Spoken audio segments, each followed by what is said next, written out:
తెలంగాణలో రేవంత్ రెడ్డి పరిపాలనా విధానం, ఆయన ఇచ్చిన హామీలు, ఆయన చేసిన అంశాలు మీకు ఏ విధంగా అనిపిస్తుంది?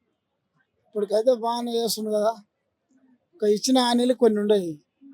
అంటే ఏమేమి వచ్చినాయి ఇంతవరకు, మీకు ఏమేమి అందినాయి అసలు? ఇప్పుడు ఇల్లు ఇస్తుండు, ఇల్లు ఇంకా పైసలు అయితే ఇస్తూనే ఉండే, ఇప్పుడు పైసలు కొన్ని హామీలు రాలే. ఇంకా సన్న బియ్యం కానీ, ఉచిత కరెంట్ కానీ, సన్న బియ్యం వస్తున్నాయి, కరెంట్ కానీ, కరెంట్ వస్తుంది. ఉచిత బస్సు, మీటర్లు పైసలు ఏం లేవు, ఇంటి ఉచిత కరెంటే.